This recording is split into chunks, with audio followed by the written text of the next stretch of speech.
fan y en casa no nos perdemos el programa Carla Nava. Sí, mano, luego dan accidentes. Es que me mordí ahorita que estaba empezando el programa. Me mordí la boca. Ya sabes, de esas cosas que pasan, ¿no? Así.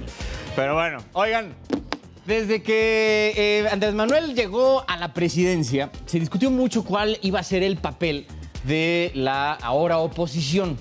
Porque, digo, habíamos tenido al PRD que iba a ser, que llevaba años siendo la oposición por excelencia, y ahora se iban a invertir los papeles. Vamos para 4 años de este gobierno, de esta presidencia, y se discute entre varios clubes de intelectualidad, entre la ciudadanía, que pues, la oposición no pinta para nada. Para hablar sobre el tema está con nosotros Gabriela Sodi, diputada federal del PRD, a quien le agradezco mucho que esté aquí con nosotros, como de que no. El doctor Arturo Sánchez, ex consejero del INE, además de profesor de Transformación Pública del TEC de Monterrey. Y al final de esta mesa, no menos importante, Fernando Rodríguez Doval, secretario nacional de Estudios y Análisis Estratégicos del Partido Acción Nacional.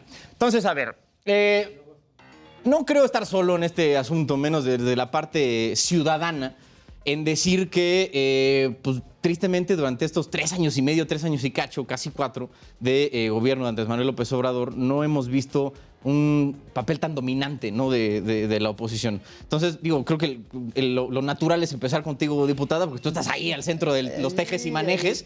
Entonces, a ver, cuéntame, ¿cómo viven ustedes como la parte opositora el tema de enfrentarse a una fuerza tan avasalladora como lo es Morena?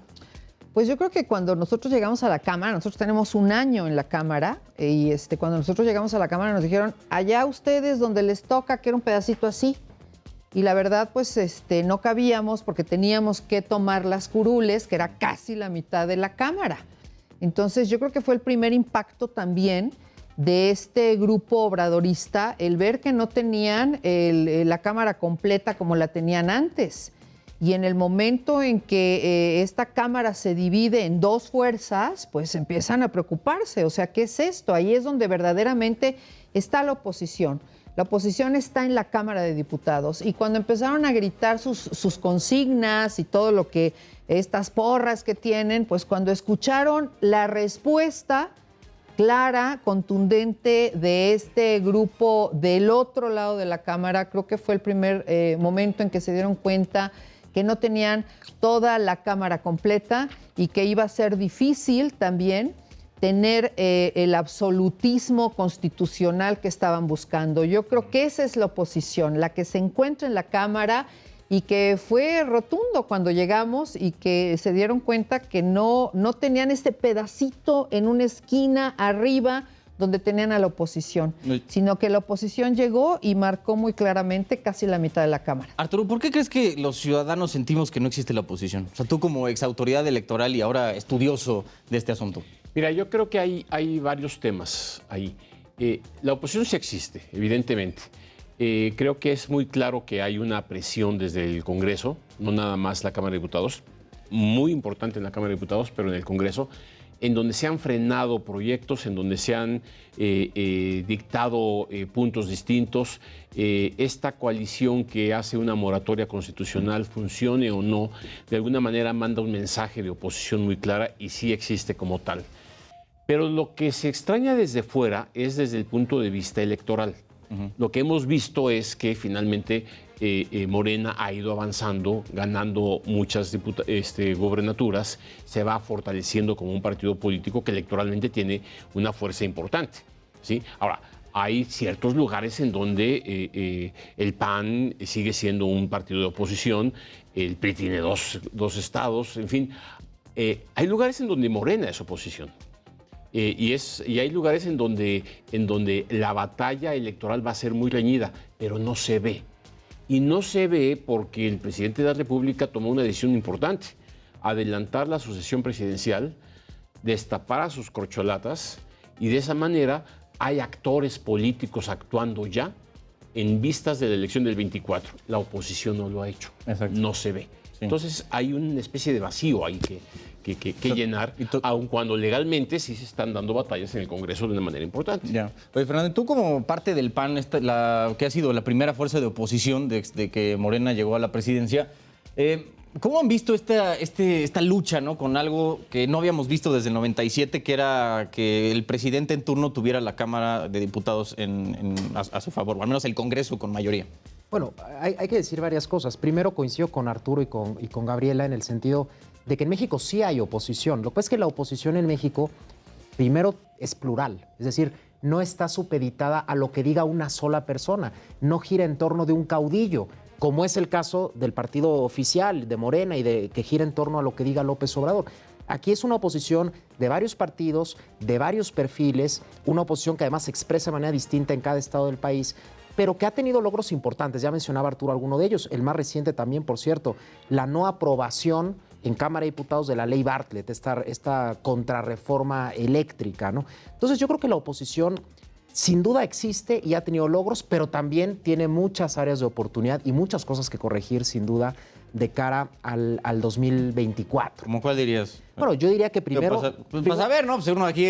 Primero, evidentemente tenemos que tener la capacidad de encontrar un programa de gobierno, ¿no? Una plataforma electoral que privilegie las coincidencias, no las diferencias, porque las diferencias ahí van a estar y no pretendemos que terminen. El PAN, en mi caso, hablo por el PAN, pues no pretendemos fusionarnos con el PRI ni con el PRD, ni borrar nuestra identidad. Desde luego que no, nosotros vamos a seguir defendiendo lo que nosotros consideramos que es bueno para México. Sin embargo, hay muchos puntos en común y el principal de eso es la defensa de la democracia, la defensa de las libertades, la defensa de los contrapesos propios de una república como la mexicana, ¿no? Entonces, en ese sentido, tenemos que buscar un programa de gobierno, una plataforma electoral atractiva que agrupe a todos estos sectores que se han sentido lastimados por el obradorismo. Por ejemplo, las clases medias, ¿no? Hay que recordar cómo en el año 2021 esta coalición Va por México impidió que Morena tuviera mayoría calificada. Ahora que hablabas de la conformación del Congreso, Carlos, esa mayoría calificada que tenía en la Cámara de Diputados ya no la tiene más, por eso no pudieron aprobar la ley Bartlett. Entonces, en ese sentido, veíamos a un presidente iracundo acusando a las clases medias de haber impedido eso. Y claro que así fue. La clase media salió a votar y votó por la oposición. Tenemos que volver a ilusionar a esa clase media. Tenemos que atender sus problemas reales, ofrecerles un programa atractivo. Y claro, y desde luego, tenemos que encontrar a un candidato o una candidata atractivo, ¿no? También para el año 2024. Yo la neta creo que se va a hacer el gran reto de la gente, los que sean parte, ¿no? de la alianza, que digo, me imagino que Va por México, no sé cómo vaya a conformarse, ¿no? De aquí al 24. Ya vamos a ir viendo cómo pues, pintan las cosas, pero sí, sin duda se va a ser el reto que van a tener que superar, ¿no? Porque si no tiene un candidato que digan y que toda la gente que no es que sea anti-AMLO, pero nada más no comparte su visión, pues no va a decir, oye, carnal, pues no me voy a ir con este hermano o hermana porque no me late, o sea, no, como que no cuaja como candidato. Pero Carlos, hay que, yo diría que hay que construir una narrativa nueva. Y es lo que todavía no alcanzamos a leer. Un candidato es desde luego fundamental, pero un discurso nuevo. O sea, por algo se perdió. Por algo el PRI perdió la presidencia en el 18. Por eso el PAN perdió la presidencia en el 12. Y hay un reclamo social real. ¿Sí? Lo que hay que hacer es construir, en efecto, una plataforma electoral que retome una serie de puntos que pareciera que están... pareciera que la oposición está más dedicada a tratar de ocupar ciertos espacios, ganar ciertos espacios en el Congreso y demás, pero la gente necesita tener ya algo que decir de la oposición, un discurso, qué es lo que están construyendo. Sí. Y eso es lo que no se alcanza a ver. Como que no sé, ustedes me dirán, como que no se siente que haya una bandera o un estandarte que hayan enarbolado para decir, oye, al menos estos canales traen esta causa, ¿no? Sí. Porque digo, y a ti, voy entrando al tema del Congreso, sí se siente que son más tema de decir que no que de proponer. No, yo creo que es radical lo que nos mandan a nosotros, que ni siquiera podemos discutirlo. No se le mueve una coma. No se le mueve una coma al presupuesto cuando estamos viendo que no hay presupuesto para la salud, que no hay presupuesto para todas las vacunas que se han perdido, que no hay presupuesto para los niños de cáncer, no hay presupuestos y no se pueden discutir. México es un caso de estudio a nivel mundial. ¿Por qué? Porque el chavismo no fue tan radical. El chavismo lo hemos podido ir conteniendo. Estas reformas que nosotros estamos viendo, que son un prototipo desde el 2013 del chavismo, México las ha detenido. Y creo que una de las partes que fue fundamental es que los partidos se unieran, como dice, cada uno tiene su prototipo, cada uno tiene sus banderas, cada uno tiene sus ideales, pero a la hora de ver la avalancha del chavismo, los partidos decidieron ir en conjunto para ir a proteger, ¿qué? Los presupuestos. Una vez más nos estamos enfrentándonos con presupuestos donde no se les va a mover una coma, donde estamos viendo verdaderamente que las mujeres no estamos apoyadas, que no hay vacunas, que habíamos perdido pues toda esta serie de vacunas de salud, tampoco tenemos estos ingresos de salud. Ahora vemos a muchos grupos que le dieron ese voto, que dieron apoyo, y muchos académicos y muchos grupos que vienen a decirnos, ayúdenos, pero espérame, si tú abriste una puerta brutal a esto, y que además en este chavismo del 2013 hay una clave muy importante, por eso México es un caso de estudio. Los partidos se atomizaron, y aquí fue al revés. Los partidos se unieron y decidieron ir por causas que eran en común. Y esto yo creo que también lo tenemos, no es nada más decir no, es por qué vamos a poner una iniciativa o por qué vamos a aceptar esta reforma eléctrica que favorece a una industria. No es para el gobierno, no es para nuestra nación, no es para la autonomía de la nación, es para una industria, es para una empresa. Y esta empresa ya lo vivimos en México, ya tuvimos estos Telmex, ya tuvimos estas empresas que de repente se desfasan y se vuelven privadas. Y es ahí donde la oposición pone todos sus argumentos como lo está haciendo ahorita. Ahorita estamos en pleno y franco debate de esta nueva propuesta del Ejecutivo, que es la electoral. ¿Por qué sí? ¿Por qué no? Tú imagínate que estemos nosotros aceptando urnas electrónicas y aquí al oído te esté hablando un siervo de la nación a un adulto mayor ayudándolo a votar. Entonces yo creo que hay muchas cosas en las cuales sí efectivamente hay que discutir, como son las acciones afirmativas. Las acciones afirmativas se nos están viniendo encima. Yo presido la Comisión de Atención a Grupos Vulnerables. Ahí están las acciones afirmativas. Cada uno pide más y más y más. Hay que discutir esto, hay que hablarlo de cara al INE, a estas instancias electorales. Pero si estamos en un discurso donde no se le mueva ni una coma, pues bueno, también nosotros no somos un lugar nada más de paso, donde vamos a sellar un documento y que siga su recorrido. Creo que ahí es donde nos detenemos. Fernando, ¿crees que le falta hacer un mea culpa tanto al PAN, PRI, PRD como para expiar sus pecados, ¿no? Que así ante la ciudadanía, y de ahí partir a lo que decía Arturo, de construir ya realmente algo que resuene? Mira, sin duda todos los partidos tenemos que reconocer que nos hemos equivocado. Todos los partidos tenemos que reconocer que en ocasiones hemos postulado a personas que han lucrado con la marca del partido. Yo hablo en el caso del PAN, que han lucrado con la historia del PAN, con la doctrina del PAN para obtener cargos personales, beneficios personales o de grupo, y que incluso han habido casos de corrupción. Yo creo que eso hay que reconocerlo, sin duda. Un ejercicio de autocrítica siempre va a ennoblecer al ser humano y más también a los políticos, ¿no? Pero tampoco hay que caer en la trampa en la que nos quiere meter López Obrador, ¿no? ¿Cuál es la trampa en la que nos quiere meter López Obrador? Decir que antes de él todo era malo y de repente, cuando él llega, ahora todo es bueno, porque eso no es verdad.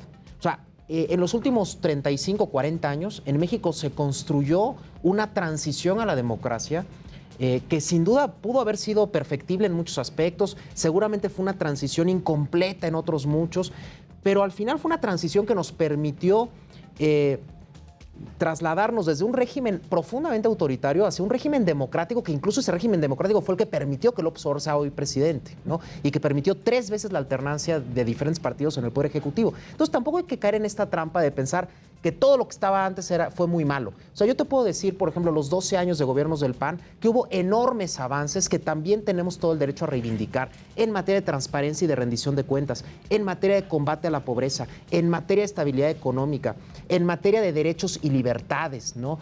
Por ejemplo, la libertad de expresión, la libertad de los medios de comunicación que antes no existían. Ya decíamos el tema de transparencia. Entonces, tampoco vamos a comprar esta narrativa obradorista de que todos los partidos que estuvimos antes éramos los malos de la película, porque además, si a eso nos vamos, también Morena y el presidente López Obrador tendrían que pedir una disculpa de esto que comentaba la diputada.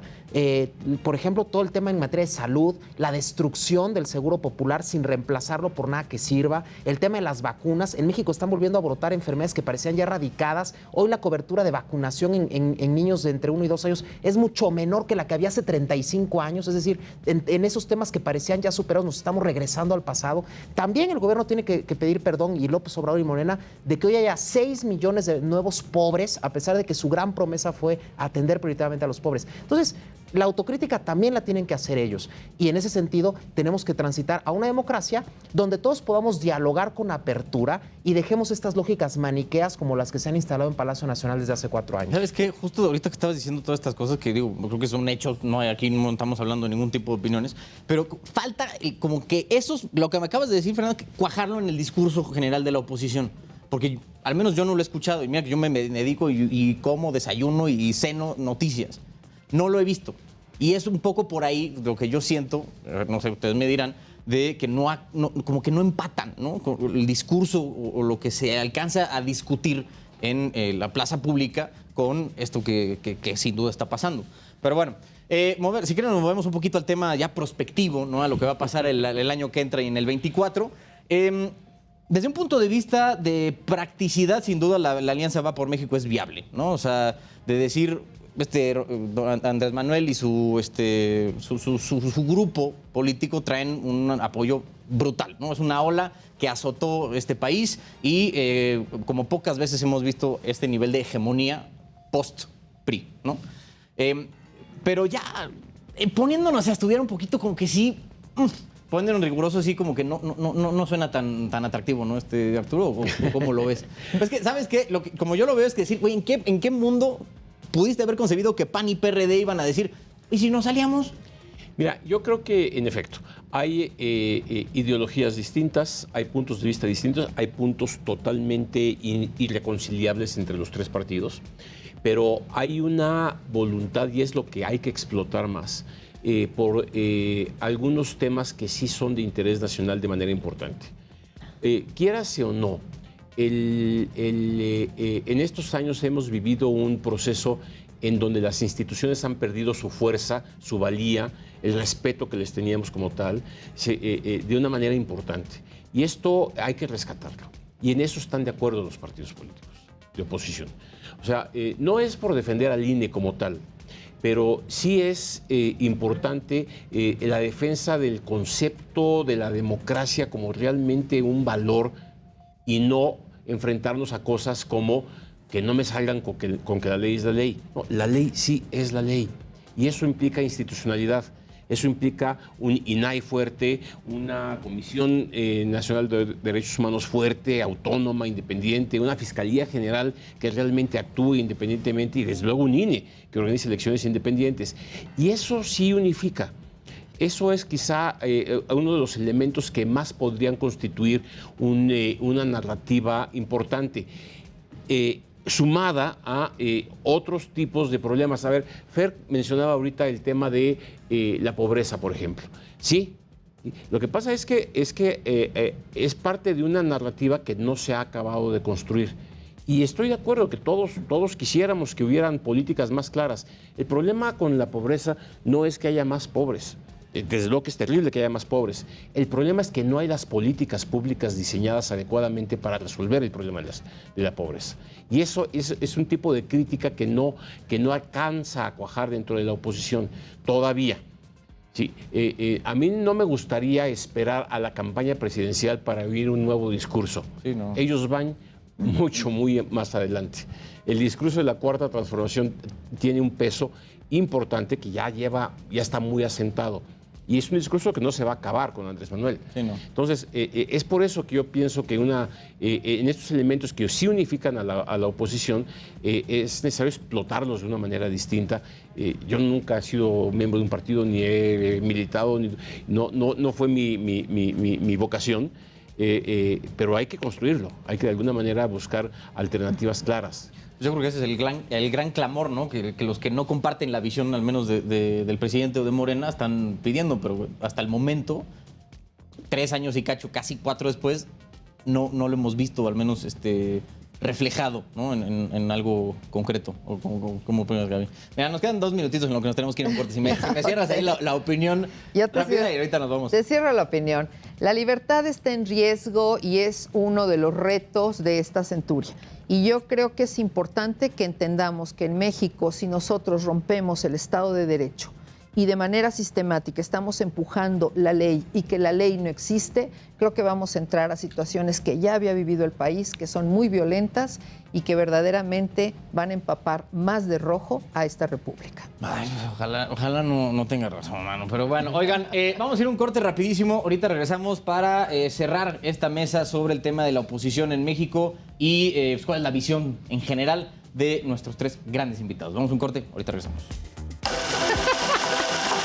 ¿De qué te estás riendo?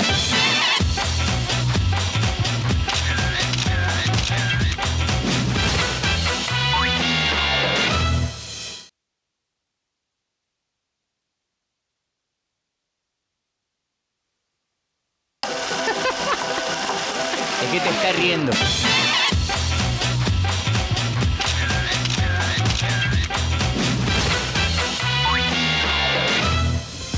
Ya de retache, oigan, nada más les voy a pedir aquí a los 3 grandes invitados que tenemos que me den su perspectiva al 24. Digo, ya medio lo platicamos ahorita en el corte, pero pues tiene que salir al aire, viejo. Entonces, si quieren empezamos allá con Fernando, la perspectiva como que tengan del PAN al 24, que sin duda va a ser, digo, creo que casi siempre se dice, ¿no? Que estas son las elecciones presidenciales más importantes de la historia, pero yo creo que ahora sí lo podemos decir con cierto nivel de, cierto grado de seguridad. Sí, sobre todo por lo que está en juego. Lo que está en juego es que México siga siendo una democracia o que ya transite hacia un régimen dictatorial, hay que decirlo con todas sus letras, ¿no?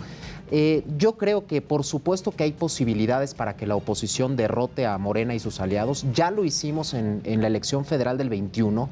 Si nosotros sumamos todos los votos de todo el conjunto de la oposición, fueron alrededor de 3-4 millones más de votos que el de Morena y sus aliados en la elección federal del año 21, que sería, digamos, el equivalente o el comparable, digamos, el resultado equiparable, lo más cercano a lo que será la elección federal presidencial del año 24. Entonces, desde luego que se le puede derrotar a Morena, o sea, eso hay que tenerlo muy claro. Pero para lograr eso, tenemos antes que transitar por estos pasos que mencionábamos. Tenemos que tener un candidato atractivo, tenemos que tener una buena plataforma, una buena estrategia de comunicación que le hable a esas clases medias, que le hable también a muchos electores que votaron legítimamente por López Obrador en el año 2018 y que hoy están profundamente decepcionados, están desilusionados, están enojados porque jamás esperaron que el gobierno, que su voto se tradujera en este gobierno tan inepto y en este gobierno tan autoritario, ¿no? Entonces, yo creo que, como se dice coloquialmente, hay tiro, ¿no? Pero también hay que ser muy conscientes que en estos 2 años que quedan de sexenio, el presidente se va a radicalizar aún más y el presidente va a querer intervenir en la elección, no solamente en la propia sucesión de su movimiento político, sino que además va a querer intervenir en la elección, va a estar minando constantemente a la autoridad electoral, va a querer pues golpear lo más que pueda al INE, van a querer los diputados de Morena asfixiar presupuestalmente al INE, o sea, vienen batallas muy complicadas y ahí será muy importante que la oposición esté unida. Y ojo, cuando hablo de oposición, no me refiero únicamente a los partidos, también a esa oposición ciudadana, a esa mayoría silenciosa de mexicanos que salieron a votar en el año 21, que le quitaron la mayoría a Morena, que aquí en la Ciudad de México le dieron una mayoría alternativa a la oposición. Esa mayoría silenciosa que no quiere que México se convierta en un régimen dictatorial es la que tenemos también que movilizar. Mira, yo creo que estando de acuerdo, o sea, hay un potencial y el electorado mexicano sí sabe votar y sí puede hacer cosas en cualquier dirección si es necesario, si lo vive bien. Insisto en que Pero se requiere... muy pragmático, ¿no? Pues sí, se requiere un discurso. Hay situaciones que el país está viviendo difícil. O sea, cuando hablamos de la falta de medicinas, bueno, afortunadamente a mí no me han faltado medicinas, pero toda la gente que ha vivido experiencias de ese tipo, o problemas de inseguridad, o problemas de la inflación como ahorita estábamos viviendo, etcétera, tendrá que reflexionar. A mí me preocupa otra cosa, además de todo esto. A mí me preocupa que existan las condiciones democráticas necesarias para poder que gane quien gane, vote como vote el electorado, realmente se respete. Y eso es defender a la democracia. Si Morena vuelve a ganar en el 24 en buena lid, pues muy buen triunfo. Lo que me preocuparía es que, en efecto, se le recorte más el presupuesto al INE, se le pierda su autonomía, los 4 consejeros que se tienen que nombrar en abril del próximo año o no se nombren y dejen vacantes como han dejado otras instituciones, o nombren agentes forzadamente a favores que desequilibren al Consejo General del INE, y sobre todo lo que ahorita dice Fer, que haya una renovación de la intervención presidencial en los procesos electorales. Porque entonces, incluso haciendo una buena campaña, se puede perder. Y eso es lo que a mí me preocupa. La institucionalidad de la elección va a estar en juego de una manera importante en el 24. Gabriela. Pues bueno, a mí me preocupan algunos asuntos muy claros. Esto, cuando a nosotros nos nombraron traidores a la patria, sí había una intención de meterle la mano al Congreso, de alguna manera, pues la Cámara empezarla a violentar de una manera clara. Y posteriormente estamos viendo a la Guardia Nacional entrando a la Cámara, que lo tienen prohibido, que no pueden hacer estas instancias, y estamos viendo, no queremos vernos en este nuevo periodo con una sorpresa para la Cámara, porque yo creo que en este desmantelamiento de la República, en este desmantelamiento del Estado de Derecho, en este desmantelamiento claro de la democracia, que no se votó por eso, porque si el votante hubiera sabido que iba a haber un desmantelamiento de las instituciones, la democracia, el Estado de Derecho, la legalidad y la Constitución, pues yo creo que no hubiera votado la mayoría, y muy claramente, como lo dice nuestro compañero, la mitad del país no quiere esta transformación y no sabían cuando votaron que esto venía. Entonces yo creo que tenemos alertas muy fuertes como las que vimos muy claras en la Cámara, que sabemos de qué se trata y que están atentando con la democracia en el país, con los 3 poderes, y que de alguna manera pues estamos corriendo un riesgo muy grande como nación. Bueno, ahí lo tenemos. Gabriela Sodi, diputada federal del PRD, gracias por estar aquí. El doctor Arturo Sánchez, ex consejero del INE y profesor de Transformación Pública del TEC de Monterrey, muchas gracias. Y Fernando Rodríguez Doval, secretario nacional de Estudios y Análisis Estratégicos del Partido Acción Nacional. Gracias a los 3 por haber venido. Oigan, pues ya los vamos a estar molestando posteriormente, porque digo, este tema nos va a dar para aventar para arriba. Desde luego. Bueno, oigan, vamos a hacer un corte, ahorita regresamos. ¿De qué te estás riendo?